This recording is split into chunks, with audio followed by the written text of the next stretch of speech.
All right, this is my my solar array and my vehicle to grid tie setup.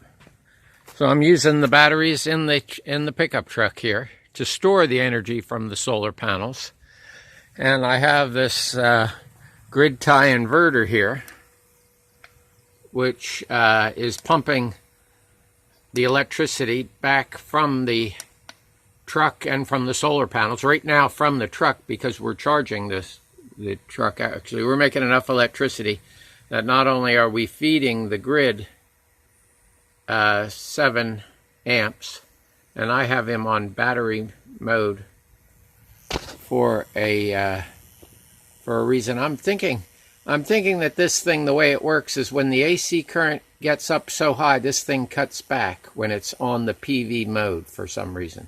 So that it doesn't, unless you're using the electricity, it's not going to feed it to the grid, I believe. I'm not sure about that. So I have them on the battery mode anyway. What I have here is I have my solar panels arranged in I think 4 different groups for 4 different voltages. And for my hobby of, and I call this a hobby so I can justify the expense. For my hobby of doing this, I've got it set up so part of the hobby is to spend as little money as possible and salvage as much stuff as possible. So I'm using old extension cords, and I've got my array and batteries and everything hooked up to these plugs here, so I can rearrange things in different orders to do different things. If I want to charge electric cars, we have 3 electric cars with different voltages. We also have an electric lawnmower and a golf buggy, and we got a, yeah. So anyway, when I need to configure them one way or the other, I can. And I also have all these old lead acid batteries that have been from electric conversions that have been upgraded to lithium.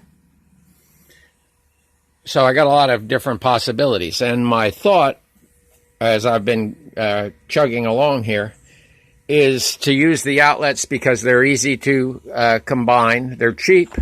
These guys are about 30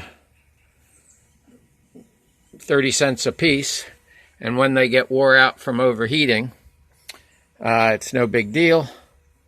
I wire everything together, the 2 plugs and the ground plug all together, to try to get the amperage up for my plugs, and same thing with all my wires. So most of my stuff I figure is good for about 45 to 60 amps, even though that's pushing it a bit. As you can see from some of the plugs that have been pushed a bit. So right now I kind of got things configured. I've got a small 12-volt system with a little inverter here that runs the shop out here. This was the first system before I moved on to the second, and that was not a grid tie. That was just running my own small group of 120 volt stuff. But now I'm tied to the grid, so I'm dumping electricity 24 hours a day into the house. Although I'm only basically sending into the house 800 watts. That's what I have it set at. So during the night, we draw power from the truck right now, and I'm going to try to get all the electric vehicles we have hooked up so we'll have one monster battery. I have 2 Nissan Leaf packs here, one on this side and one on the other. Giving me a possible 100-mile range with this truck. And this is a big truck, dual F500. We also got batteries in the back for testing, so I can put the batteries back here and test them and evaluate them. That said, let me give you a shot inside. This was my wife's art project, and we were rat rodding, on our way to rat rodding, which if you look here at the coupler, from the motor to the transmission, you'll see a lot of rat rotting in there. Although it's hard to see, and that's not good with rat rotting. You want to see all this stuff, but yeah, motor is chained to the transmission. I welded the chains together, and this is the Mighty Zilla controller. And these batteries on the top that look like a V8 engine are to run the 12-volt system. And a shot of our array. We got a cloudy day today, so we're not pumping out a lot of electricity. Into the truck and into the house, we can see we're putting 30 amps in. So this is just kind of an update of my setup. Of using your electric vehicle to power your home power system. Get a little more use out of these batteries. As a semi-retired person, I don't drive 100 miles a day. It's hard. We live in a 10-mile town, so even putting 10 miles, 20 miles on it is a big deal.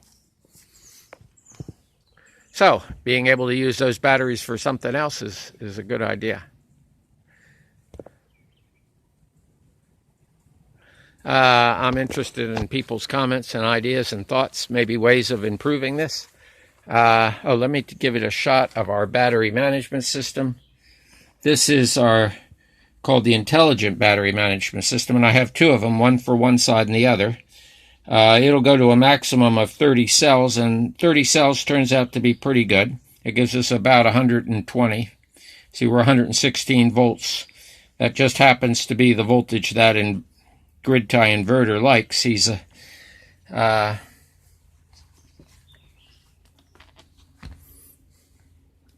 Now this is a good where I can show the difference between the two systems. This is the Apple system, the Apple app, and it's pretty nice. It lets you name the truck like I've got, or the BMS like I've got that F500 30 cells.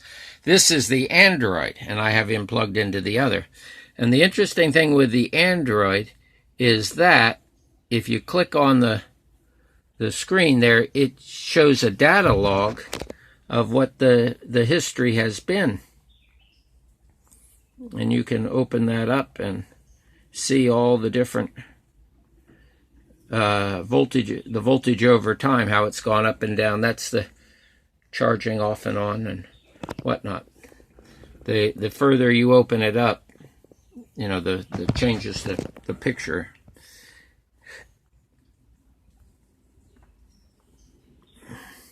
Not a lot of information on this. For that matter, I've seen no information on this feature of the BMS, and that seems odd that you wouldn't even mention or give any information that with an Android app you can click on that. And I just clicked on it by accident one time, looking at the battery voltages, and saw this and thought, oh my God, this is amazing. I got data logging of all these batteries over their history.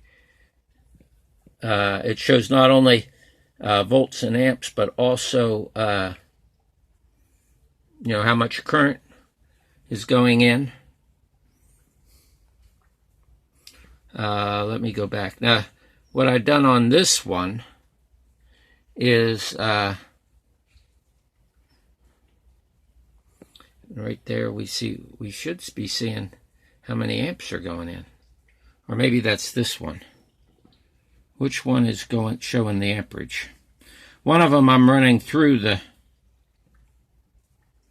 BMS, and the other, yeah, there it is. This is the one. So it's showing 19 amps going into the batteries. I've got a 40 amp. It's got a 40 amp transistor bank. And then this one I bypassed that part, and he's not measuring current. You see the power going in is 0, even though there's amps going in. I did that because and when we're driving, we don't push all this current through this BMS, This BMS can't handle more than 40 amps. So I use a relay on the other one. This one here, I wanted to see this. Now the nice thing is when we're in the battery state, and I click on any one of these so that I can actually see the current. That's this baseline here. The current showing, and that's our voltages there. The voltages of the group, of everybody, and the individual cell voltages. Yep. So like these guys, this is my new pack. I just put this in the other day, so I have to balance them out. I got to get these guys up to snuff too, because they're way behind the others, as we can see. But this shows this line that goes up and down. That's our current charging. And you see he goes all the way from 0, or actually it'll go negative, but all the way up to 20. I don't know if if you go over 20, if it comes up with a new graph that's even higher. But that's kind of neat. That shows you can see how the clouds and whatnot over the last couple hours have been going up and down in our charging.